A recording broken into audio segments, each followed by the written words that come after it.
Olá, meu nome é Tânia Barros. Seja muito bem-vindo ao canal Loucos por Biografias.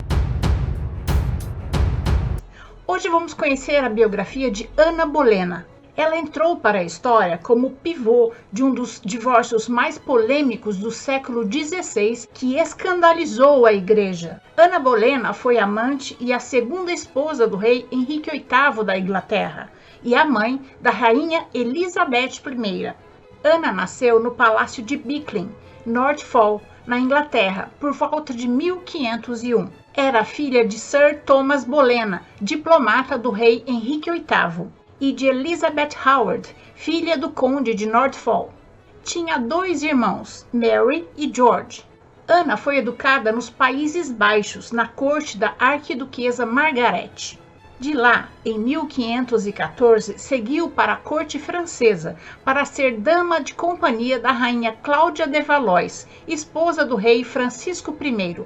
Permaneceu 7 anos na corte e lá recebeu refinada educação e aprendeu a amar tudo que era francês, roupas, música, poesias. Ana era confiante, alegre, espirituosa e muito elegante. Aprendeu a arte de agradar na corte, com uma conversa inteligente e observações bem-humoradas. Além de ser exímia dançarina, Ana também tocava ataúde, um instrumento de cordas parecido com o violão, que era muito usado na Idade Média. Quando voltou para a Inglaterra, Ana era mais francesa que inglesa. Todos que a viam a tomavam por uma fina dama francesa. Ela estava sendo preparada para casar-se com o seu primo, Blatter, mas o casamento acabou não acontecendo. Por volta de 1522, por ordem do seu pai, Ana foi para a corte do rei Henrique VIII e da rainha Catarina de Aragão para ser dama de companhia da rainha. Bolena era magra, estatura mediana, olhos e cabelos negros e tinha um 6º dedo na mão esquerda que tentava esconder. Não era bonita para os padrões da época, que era de mulheres loiras de olhos azuis, mas sua requintada beleza morena chamou a atenção e logo ela se viu às voltas por vários admiradores, entre eles o rei Henrique VIII. Enquanto Ana era dama de companhia de Catarina, ela conheceu Lord Henry Parry, um jovem herdeiro de grandes propriedades. Eles se apaixonaram e viveram um romance secreto. Depois de um tempo, os dois ficaram garantidos, isto é, unidos por uma promessa de casamento. Porém, o romance foi descoberto por Thomas Wolsey, arcebispo de York, e a família do Lorde pôs fim ao romance. Ana foi afastada da corte e, a partir daí, passou a odiar o cardeal. O que Ana não sabia é que foi o rei Henrique VIII que ordenou que o arcebispo contasse à família do Lorde sobre o romance, porque ele estava apaixonado por ela.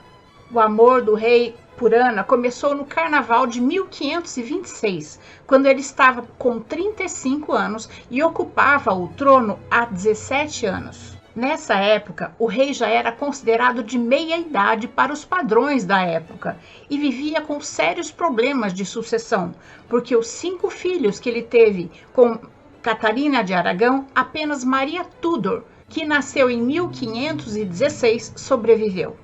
Ela sabia que o longo casamento de Catarina e Henrique tinha esfriado depois que a rainha não conseguiu gerar um filho homem para ser o herdeiro do trono. Bolena incentivou o interesse do rei, mas se recusou a dormir com ele. Ela tinha aprendido com a experiência de sua irmã Mary, que tinha cedido rapidamente às investidas do rei e foi descartada com a mesma rapidez. Henrique escreveu cartas de amor para Ana enquanto ela estava fora da corte. 17 dessas cartas se encontram na Biblioteca do Vaticano. O rei assinava como um adolescente apaixonado, fazia um coração e dentro dele colocava as iniciais dele e dela. Ana não respondia a nenhuma carta e quando finalmente resolveu responder, deu sinais duvidosos se voltaria. Após a insistência do rei, Ana escreveu dizendo que estava disposta a voltar e ser totalmente sua, de corpo e alma, mas não como amante, como esposa. Isso significava que Henrique VIII teria que se divorciar de Catarina de Aragão, com quem era casado há 17 anos. na esperança de ter com Ana um herdeiro que pudesse continuar a dinastia Tudor, o rei resolveu se divorciar de Catarina e acreditou que poderia convencer a Igreja Católica que seu casamento com Catarina era inválido. Para isso, precisava da licença do Papa Clemente VII e de um bom motivo. Henrique alegou nunca ter sido casado com Catarina, pois ela era a viúva do seu irmão, então ilegítima para as núpcias. Em 1527, quando Catarina estava com 44 anos, Henrique solicitou ao Papa a anulação formal do seu casamento e pediu que o Papa mandasse um enviado especial para conduzir uma investigação. O cardeal Campejo chegou em Londres em 1528. O tribunal se arrastou por um mês, até que, sem chegar a um veredicto, o caso foi levado para Roma. Ana e Henrique ficaram irados com a postergação, mas pelo menos agora Henrique poderia tratar Ana regiamente. Deu a ela dinheiro, roupas esplêndidas e acomodações suntuosas na corte. A partir de dezembro de 1529, Ana Bolena passou a ser conhecida como a consorte do rei. Mas Catarina de Aragão continuava sendo a sua esposa e a rainha da Inglaterra. Durante o processo de divórcio, a rotina na corte prosseguia e Catarina e Ana tinham que suportar a presença uma da outra em público. Ana, com seu temperamento explosivo e língua afiada, foi fazendo cada dia mais inimigos. Dentro da corte, o poder do rei Henrique VIII fazia com que todos a aceitassem calados. Mas, do lado de fora, nas cidades, vilas, pátio da igreja, nas tabernas, os ingleses a chamavam de bruxa, herege, vadia, e Catarina continuava sendo amada e respeitada por todos, em particular pelas mulheres que a apoiavam como uma esposa injustiçada. Nos anos em que o divórcio definhava em Roma, várias tentativas foram feitas para que Catarina desistisse do casamento e assinasse o divórcio, mas ela se recusava. Ana tratava Catarina como sua inimiga e, ao mesmo tempo, se recusava a dormir com Henrique antes de ser sua esposa. Bolena não estava só interessada no coração do rei, mas também em implantar as suas ideias religiosas radicais, e viu a saída para sua própria situação. Ana Bolena era descrita como mais luterana do que o próprio Martinho Lutero. Ela deu a Henrique um livro cheio de controvérsias, intitulado A Obediência de um Homem Cristão, de William Tyndale. Essa obra argumentava que a autoridade sobre a igreja não era do Papa, mas do rei. Henrique leu com entusiasmo e, no início de 1531, deu seu primeiro passo. Como a negativa papal estava impossibilitando o seu novo casamento e, consequentemente, impossibilitando que ele tivesse um herdeiro para o trono, o rei deu início a uma crise política entre Roma e a Inglaterra, que culminou com a separação da Igreja Católica e a criação da Igreja Anglicana. A ideia de uma reforma religiosa já tinha se iniciado no parlamento em 1529. A partir daí, Thomas Cromwell se tornou secretário do rei em 1530. No dia 15 de maio de 1532, sob intensa pressão do rei, o clero lhe deu um novo título, chefe supremo da igreja na Inglaterra. Ana estava exultante. Como chefe supremo, Henrique poderia se conceder o divórcio. Em julho, o rei expulsou Catarina de Aragão da corte, após 22 anos de casamento, sem sequer dizer-lhe adeus. Mas apesar das jogadas ousadas, Henrique ainda tinha esperança que o Papa lhe concedesse o divórcio. O tempo passou, o seu desespero aumentou e ele percebeu que teria que desafiar Roma. Para isso, precisava do apoio do rei da França, Francisco I. Então, no verão de 1532, Ana pôs em uso o seu excelente francês ao negociar pessoalmente com o embaixador francês. Ficou decidido que os reis Henrique e Francisco se encontrariam em Calais para firmar o acordo e Ana estaria presente como a consorte oficial do rei. Para dar-lhe o status necessário, Ana ganhou o título de Marquesa de Pembroke.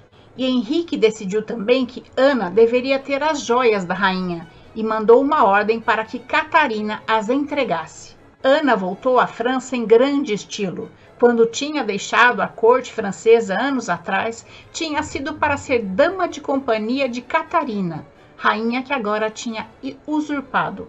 O acordo foi firmado, mas uma grande tempestade manteve Henrique e Ana por vários dias ainda em Calais. Foi nessa ocasião que o casal dormiu junto pela primeira vez. Ana finalmente cedeu porque tinha certeza que agora, com o apoio diplomático do rei Francisco I, ela se casaria com Henrique. Após 6 anos como amante do rei, Ana Bolena finalmente casou-se com Henrique. Ela estava com 32 anos e estava grávida. O plano era manter o casamento e a gravidez em segredo, até que Henrique conseguisse se divorciar de Catarina. Mas Ana não pôde conter seu triunfo, e logo todos na corte souberam do seu casamento e de sua gravidez. O casamento foi anunciado ao povo 3 meses depois, por Thomas Cromwell. Henrique VIII tornou-se oficialmente bígamo e a criança que ia nascer desta união, uma bastarda. A Inglaterra estava indignada. Que tipo de mulher é essa que faz com que o rei da Inglaterra se torne bígamo?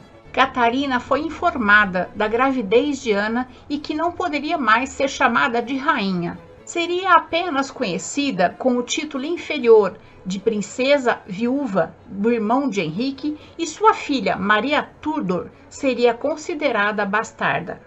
O embaixador da Espanha ficou tão indignado com essa notícia que escreveu ao sobrinho de Catarina, o imperador da Espanha, Carlos V, para que ele lançasse uma invasão militar na Inglaterra. Isso salvaria a Igreja Católica e vingaria a injustiçada Catarina. Mas Catarina era contra uma guerra santa em seu nome. Não iria contra o seu marido e nem queria ver o sangue inglês derramado. Em abril, com a ascensão da nova igreja anglicana, o arcebispo Thomas Cromwell declarou o casamento de Henrique e Catarina inválido e o de Ana e Henrique válido. No dia seguinte, começaram os preparativos para a coroação de Ana. Ana Bolena fez um imponente percurso, partindo do castelo de Greenwich pelo rio Tamisa. 50 barcos enfileirados com músicos e tapeçaria majestosa a escoltaram até a Torre de Londres. Ana insistiu para usar a embarcação real de Catarina, e as insígnias de Catarina foram substituídas pelas suas. Ana Bolena foi solenemente coroada rainha na abadia de Westminster, no dia 23 de maio de 1533.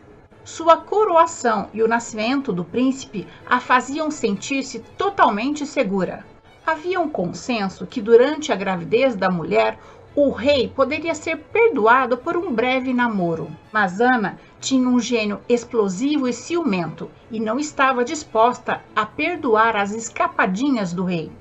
Quando ela reclamava, o rei dizia que ela deveria fechar os olhos e aguentar calada, como fazia Catarina.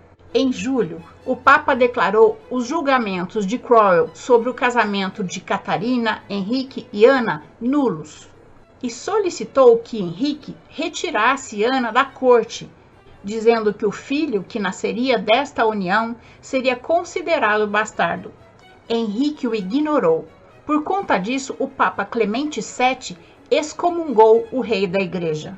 O rei estava exultante com a chegada do herdeiro do trono inglês. Tinha até escolhido o nome. Iria se chamar Edward. Mas, para total decepção do rei, no dia 7 de setembro, Ana Bolena deu à luz a uma menina, que se chamou Elizabeth, para homenagear a mãe do rei.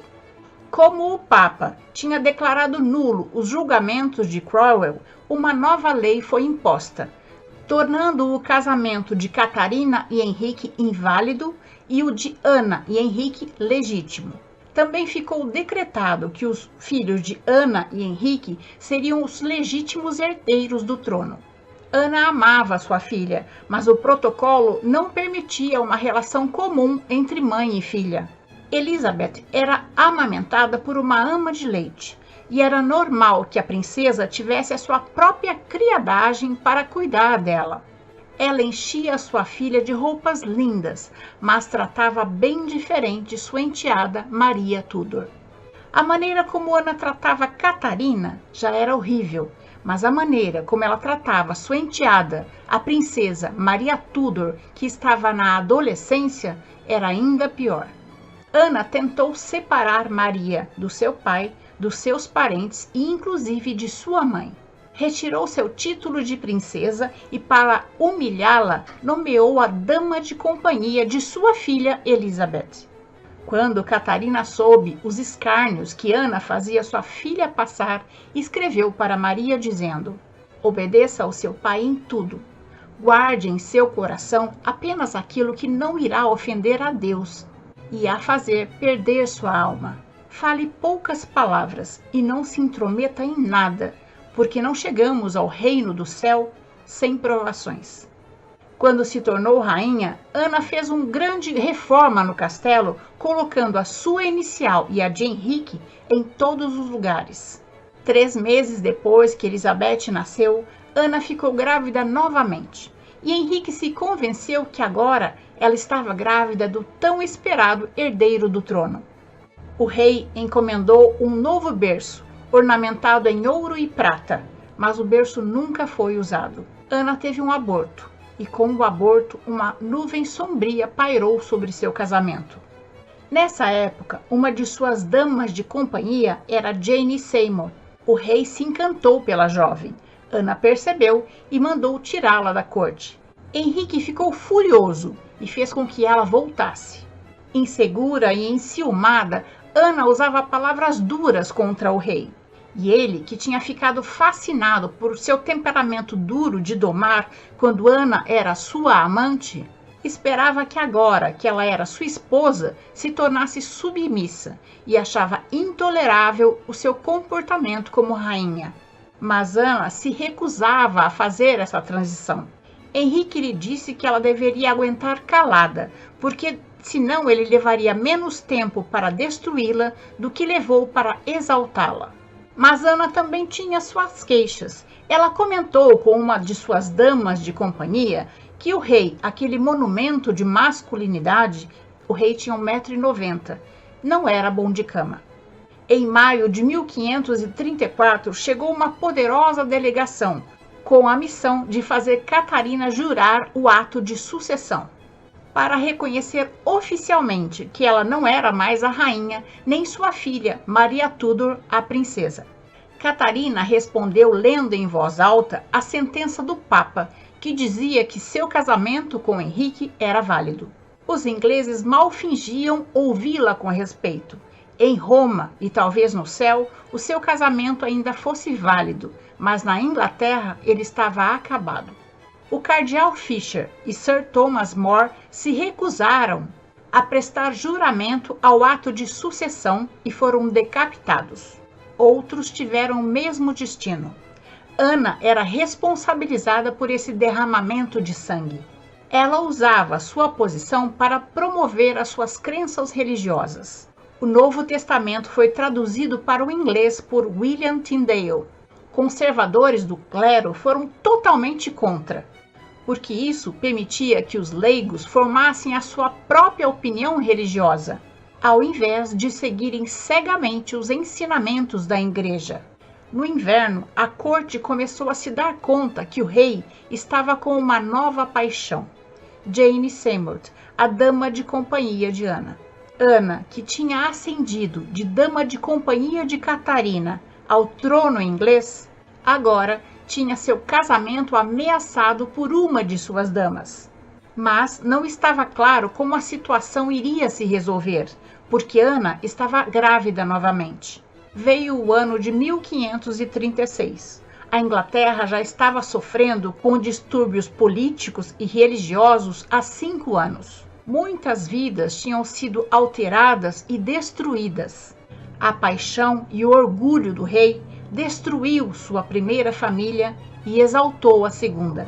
Catarina e Ana encaravam este novo ano de maneiras bem diferentes. Catarina estava morrendo. Após 6 anos de miséria, Seu sofrimento estava chegando ao fim. Sentindo que a morte estava próxima, ela mandou uma carta a Henrique dizendo: "A hora da minha morte se aproxima. O terno amor que tenho por ti forçam-me a dizer-te algumas palavras para salvaguardar a sua alma, que deves preferir a todos os assuntos mundanos e a todo cuidado e embelezamento do seu corpo. Tu me atiraste a muitas desgraças e a tu mesmo a muitos transtornos. Da minha parte, eu te perdoo em tudo e rogo a Deus que também te perdoe.